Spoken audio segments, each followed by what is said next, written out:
ఒక గుడ్డివాడు వచ్చాడు, ప్రభుని పిలిచాడు, వెంటనే ప్రభు అతన్ని స్వస్థపరిచాడని మనం ఒక మాటలో చదువుకున్నాం. కానీ అంతకు ముందుగా గుడ్డివాడిని మనం చూస్తే ఎవరెవరిని ద్వారాగా యేసయ్య గురించి విన్నాడు, ఎన్నెన్ని స్వస్థత కార్యాల గురించి ఆ గుడ్డివాడు విన్నాడు.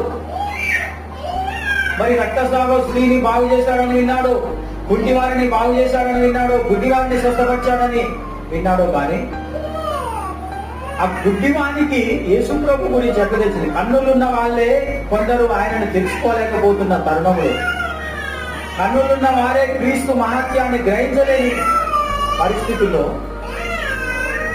పరిస్థితులలో ఈ గుడ్డివాడు ఎవరి ద్వారా విన్నాడో, ఎంత విన్నాడో క్రీస్తు గురించి. కానీ దారి పక్కన కూర్చొని ఎదురు చూస్తా ఉన్నాడు. ప్రభు ఎక్కడి నుంచి వెళ్తాడు, యేసు ప్రభు ఎక్కడి నుంచి ప్రయాణం చేస్తాడు, ఈ రోజున ఎక్కడెక్కడ ఆయన తిరిగే